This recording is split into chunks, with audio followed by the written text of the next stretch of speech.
7 de la mañana con 35 minutos y bueno, tenemos nuevo presidente del Consejo de Ministros que va a iniciar el día de hoy una serie de conversaciones con los partidos políticos en el sentido de que ha mencionado que ha cambiado, que no va a ser el mismo Pedro Cateriano de antes, que ahora es vocero, ¿no es cierto?, del gobierno y que de alguna manera va a dejar de lado su postura personal al ser ahora el vocero del gobierno. Nos es difícil imaginar a un Pedro Cateriano llegando al Congreso de la República, entrando a una oficina donde está la gente con la que ha tenido unos dimes y diretes espantosos. Imagínense esa tensión inicial y esas risas un poco forzadas, pero ¿cómo se resuelve eso políticamente, digamos? ¿Cómo se liman asperezas? Bueno, Juan José Díaz Dios del Fujimorismo nos dirá cómo. Ajá. ¿Cómo van a hacer ellos para limar asperezas? Muy bien, ¿cómo está? Muy bienvenido, gracias por estar Bienvenido. con nosotros. Bueno, en principio, finalmente ustedes mencionaban que no querían que fuera Pedro Cateriano el presidente del Consejo de Ministros, pero finalmente fue elegido él como presidente del Consejo de Ministros. Ojo, pero no por un veto a la persona, sino por las características. Y creo que todos en eso coincidimos, que la persona que necesitaba el país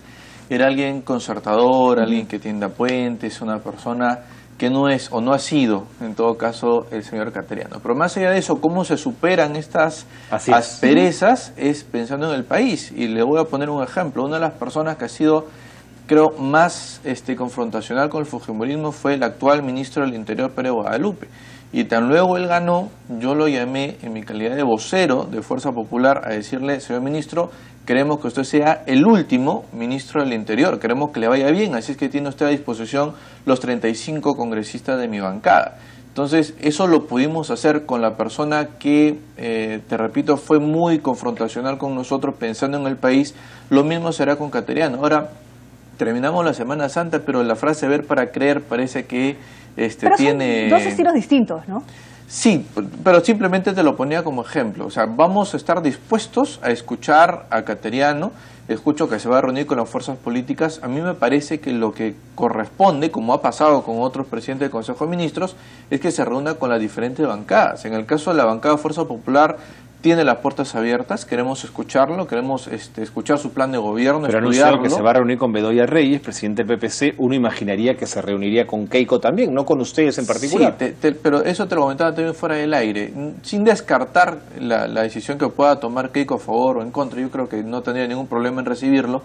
Al ser un tema netamente parlamentario, creo que lo que corresponde, por eso te decía las formas, es que el presidente del Consejo de Ministros, antes del nombramiento, vaya a tener en todo caso reuniones de trabajo con las diferentes bancadas. Si él decide ir o solicita una reunión con la bancada fujimorista, en las instalaciones que para eso tiene la bancada fujimorista en el Congreso, será bien recibido, con las formas debidas, pero evidentemente le haremos saber muy claro de que lo que esperamos de él, lo que el Perú espera de él, y en efecto el estilo anterior que tuvo no corresponde ahora ni mucho menos. Claro, pero digamos, ya reuniéndose con el líder de un partido político es bastante, sobre todo teniendo en cuenta que él ha estado alejado efectivamente del fujimorismo y alejado del APRA, ¿no?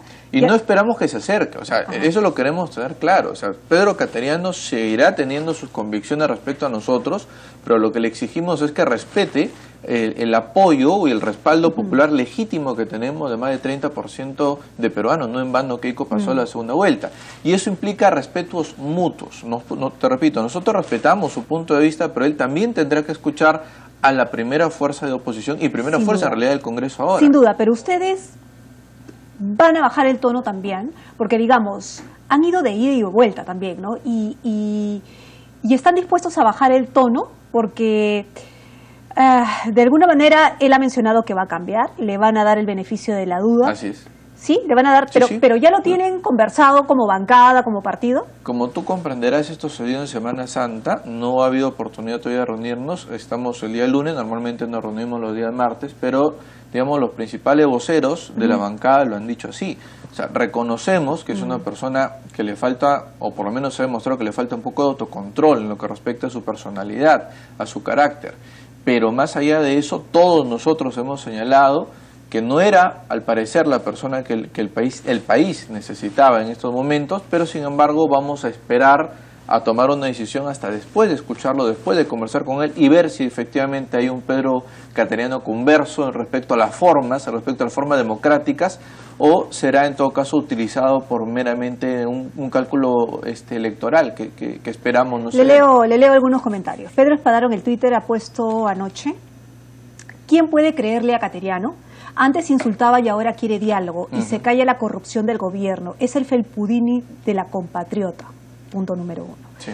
Y después tenemos, a Velázquez Quesquén, a Becerril, ¿no? Dice que es necesario definir qué temas son prioritarios para el país. No obstante, Fuerza Popular advierte que no conversará con el primer ministro si la reunión tiene fines políticos. Sí, lo que acabo de decir. Claro, pero si digamos, ya estamos condicionando, ¿no? No, a ver, vamos a ver. Si nos damos cuenta de que el supuesto diálogo va a servir como sirvieron los convocados por Ana Jara para distraer a la opinión pública las denuncias por lavado de activos a Nadine Heredia, de los problemas de crisis política que tenía el país, hablando con otros temas, sin afrontar los temas de fondo como el tema de la DNI, que finalmente explotó y terminó con la censura de la señora Ana Jara. Si esa va a ser la intención del diálogo, una fotografía, evidentemente nosotros no nos vamos a prestar. Nosotros queremos un diálogo, por eso te decía, sincero.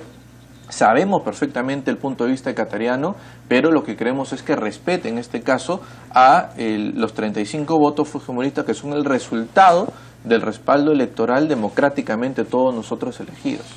Sin embargo, tuvieron la oportunidad de ser una oposición que tenía adelante a una premier absolutamente dialogante. No. Es más, no he visto una moción de censura donde Sí. todos decían que Ana Jara era maravillosa, pero que había que sacarla. Era una contradicción en sí mismo. Termino la idea. Sí, por favor. Cuando el presidente de la República les dice a la oposición: yo no voy a arredrar, yo no voy a poner a un tetelemeque de premier para que ustedes hagan después como oposición lo que quieran, sino que les pongo a un duro y les pongo a Pedro Cateriano. ¿La primera impresión es conflicto? ¿Este señor quiere conflicto?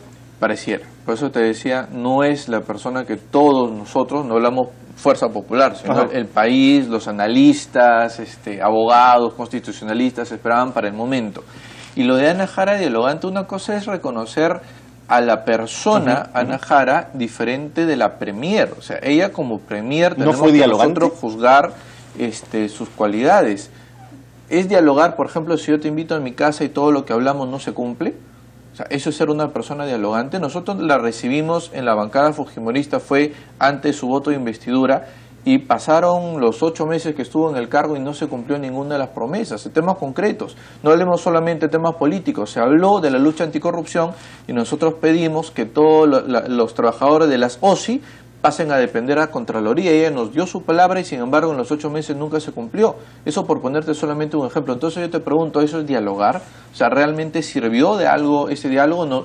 Nos convocaron y yo asistí para tratar temas de agenda netamente parlamentaria, y cuando me doy cuenta se estaba prácticamente usurpando las funciones del presidente del Congreso, y se lo hago y se lo digo en un diálogo sincero con ella, o sea, no solamente pero no nos tomó en cuenta, sino que Díaz-Dios se puso hasta a contar los votos en Palacio de Pero Gobierno, no es perverso cuando ustedes dicen: diálogo es que aceptes lo que te decimos. No, que se tome en cuenta. O sea, si no lo tomo en cuenta. A lo que vamos, si hablamos de 8 puntos y se comprometen que ese punto sí se va a adoptar. El compromiso es otra cosa. Por eso te digo, si nos dice que sí, y luego resulta que pasan los meses y no se cumple lo que hablamos, y lo que hablamos no es que todo lo que yo le digo se tenga que hacer, porque quienes gobiernan son ellos, no nosotros. A nosotros nos corresponde otro rol, el rol de oposición. Pero cuando en estas conversaciones con la oposición el gobierno acepta el punto de vista que le planteas y luego no lo cumple, te pregunto, ¿eso fue diálogo o fue un teatro para la fotografía? ¿Fue una estrategia para distraer a los reflectores de los medios de comunicación de puntos que para ellos eran en todo caso incómodos y llevarlos a campos más mediáticos que de fondo? Ahora, pero vayamos al tema. ¿Le van a dar el voto de confianza al gabinete? Porque, digamos, No lo sé. a nadie le conviene que, digamos, se disuelva el Congreso de la República, ¿no? Sí, pero eso es un tema que en primer lugar... Al país en primer lugar, ¿no? Pensando en el país. Pero primero permíteme hacer una tingencia. Esas sugerencias de que se disuelva el Congreso las han dado José Gutiérrez primero, luego el congresista Chejade, luego el congresista Bogatazo. O sea, esto viene del gobierno. Y al gobierno habrá que responderle que no le tenemos miedo.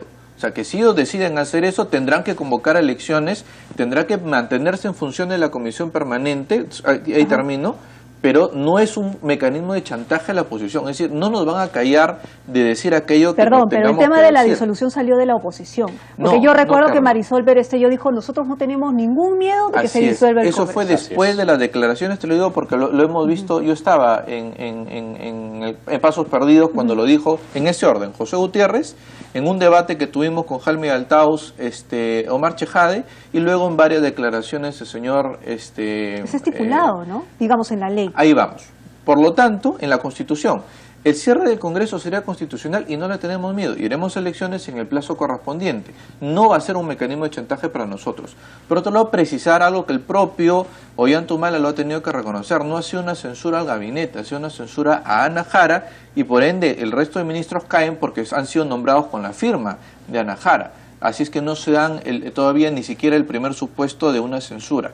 Pero para ir al tema de fondo, no queremos negarle la confianza a Cateriano. Por el bien del país, por eso decimos que no era la persona ideal, queremos ponerle fin ya a este estado de inestabilidad política. En este estado, evidentemente, las inversiones se frenan, hay menos crecimiento y por lo tanto menos empleo, y eso no queremos para el país. Queremos dar el voto de confianza, pero evidentemente no es un voto en blanco, no es un cheque en blanco. El señor Cateriano tendrá que demostrar que tiene las cualidades para ser un buen premier. Si va a ser un efecto más bien de más crisis política, tendremos que actuar en conciencia y sí negarle el voto de confianza, pero no podemos adelantar nada en este momento si no está después de escucharlo. Lo que ocurre es que en nuestra lectura desde fuera, que no estamos en los corrillos del Congreso, donde están ustedes, es la siguiente. Una censura tendría que haber sido producida a partir de un error clamoroso de la Premier. Sí. Y esto no ocurrió. Es decir, puede haber habido errores, lo de la DINI es muy serio, sí, claro, pero de ahí a generar una moción de censura nos parecía intemperante. Como que en el Perú vivimos del frío al calor sin el saber que al medio está el agua tibia también, ¿no es cierto? Bueno, y entonces no nos sorprende que ahora vayan por Pedro Cateriano. No, y que lo tengan, digamos, hacia afuera tienen un discurso, pero hacia adentro vamos por él. Si da tiempo te lo puedo explicar. Nosotros en enero, después del seguimiento a la vicepresidenta Marisol Espinosa con documentos policiales en mano, teníamos una moción de censura lista para presentar y la retiramos. ¿Por qué la retiramos? Porque quisimos darle tiempo a la señora Ana Jara para que tome cartas en el asunto. Luego en el camino es que nos damos cuenta que primero nos sale con un cuentazo del terrorismo islámico que no se lo cree ni ella misma. Luego en el camino nos enteramos de que ella tenía conocimiento desde antes que se haga pública la denuncia y no se hizo nada. Pero de ahí a la censura. Es que, permítame, tú mismo estás señalando que estos son temas serios y graves. Serios. Ana Jara, que es la persona en la cual tenía escrita la DINI, conocía estos hechos desde por lo menos noviembre del año pasado. Y llegamos a marzo y no se hizo absolutamente nada.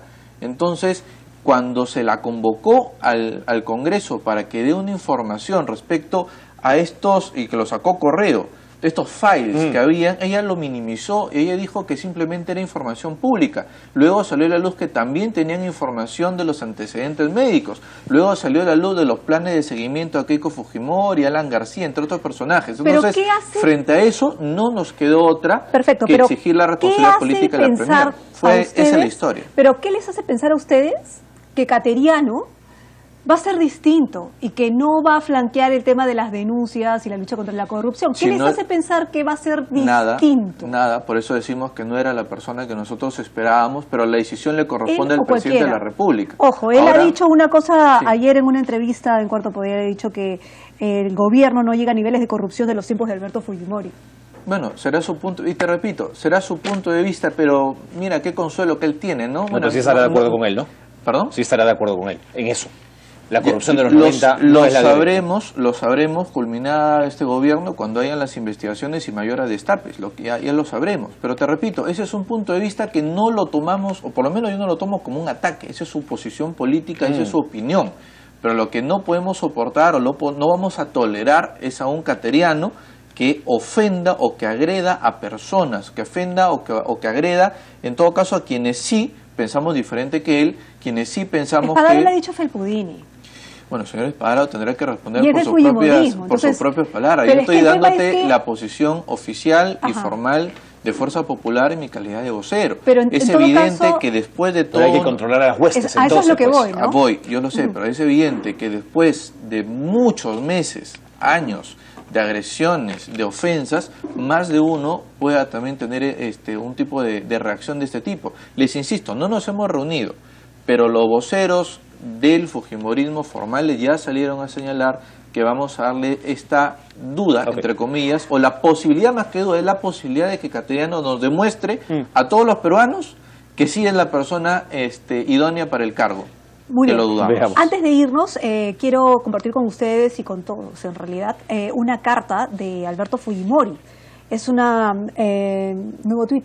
Hace 35 minutos dice: indulto humanitario. Quisiera no me utilicen con fines electorales. Claro. Todos mis seguidores apoyarán a Keiko. Dice. Si ahí está en pantalla, Carla, también. Mueve un poquito la barrita hacia la. A ver, espérate, voy a acomodar un poquito. Hacia el otro lado. Ahí está mejor. Si los candidatos presidenciales ofrecen el indulto a Fujimori por razones humanitarias, con mayor razón Keiko podrá concederlo, dice. Graciosa es acá con colorcitos, ¿no? Sí, es que creo que es un símbolo, ¿no? Los políticos aprovechan que la gran mayoría de peruanos saben que me dediqué con todo a combatir, creo que voy a abrir acá, ¿no? ¿O no?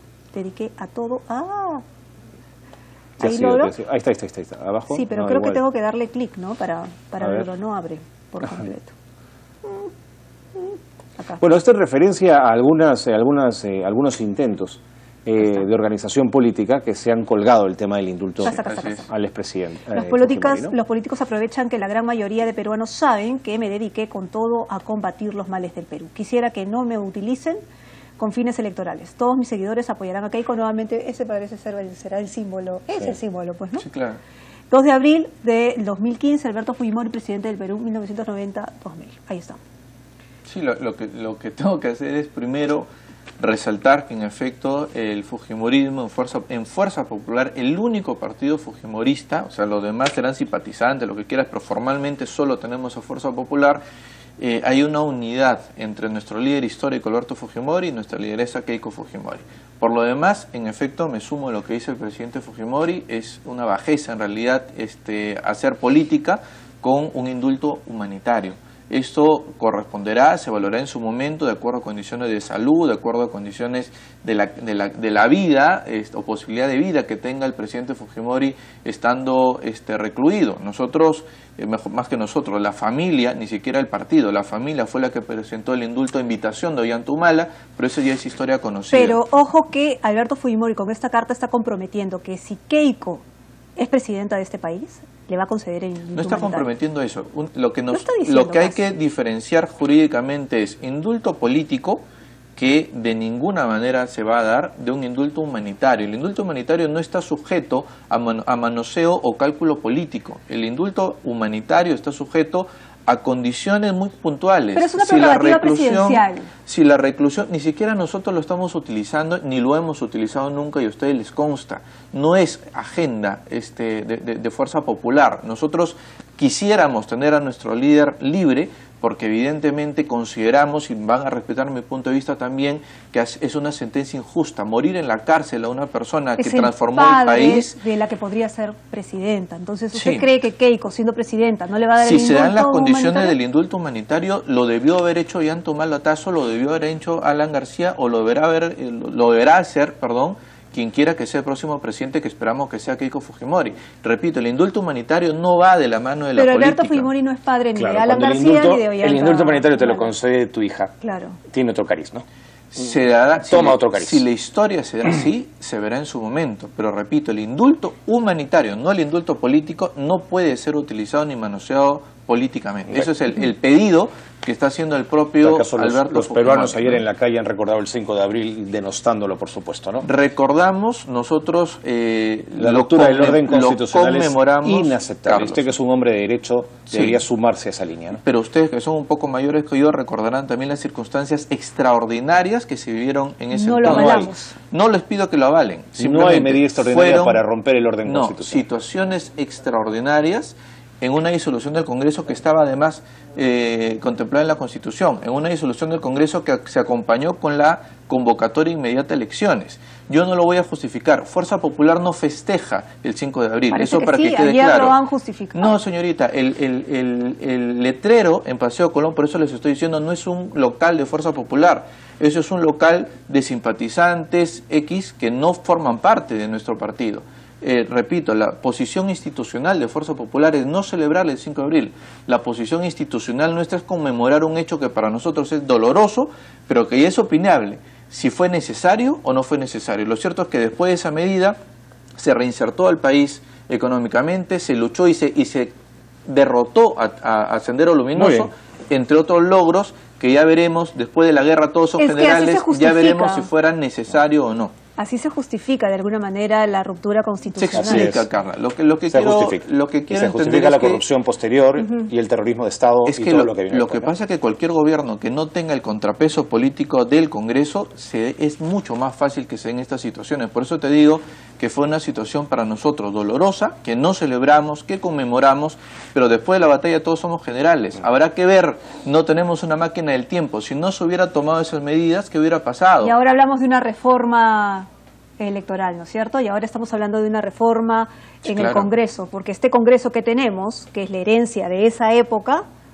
no funciona del todo. Perdóname, pero es un Congreso que no le ha bloqueado ninguna reforma importante a Ollantumala. Yo fui presidente de la Comisión de Trabajo y yo acompañé la reforma de la SUNAFIL, Superintendencia Nacional de Sectores Laborales. Tienen, aceptan el proyecto de del sistema electoral de la ley de partidos. Y está ahí esperando. Pero perdóname, se está debatiendo. Y si no se las debate... migajitas y las cosas pequeñas, no las cosas de fondo. ¿Quién es el que pone en agenda los temas en el Congreso? ¿La oposición Fuerza Popular o la presidenta del Congreso, Ana María Solórzano? Entonces, las cosas como son, que pongan al debate si quieren la no reelección de congresistas, la alternancia de género, muchos temas que no necesariamente estamos de acuerdo. Por el tema del voto preferencial, por la anulación del voto preferencial, yo estoy a favor, por darle más poder a la OMPE, al Jurado Nacional de Elecciones. Con el tema, por ejemplo, de que se declaren todo el financiamiento de partidos políticos. En el tema económico, yo sí estoy a favor. Es más, sin estar obligado, en mi declaración está toda la parte económica. Entonces yo sí estoy de acuerdo que sea obligatorio y no facultativo. Eso es uno, por ejemplo, de la reforma. Pero cuando sale la reforma son como 20 puntos. ¿De quién depende? De todos los 20 puntos, ¿cuáles entran en agenda? No depende del fujimorismo, depende de Ana María Solórzano, presidenta del Congreso, que es del partido del señor Ollantumala. Muy bien. Nos tenemos que ir ya. Muchas gracias. A ustedes. Siempre es un gusto debatir con usted, señor Díaz. Gracias. Muy bien, Juan José Díaz, congresista de Fuerza Popular. Una pausa, volvemos.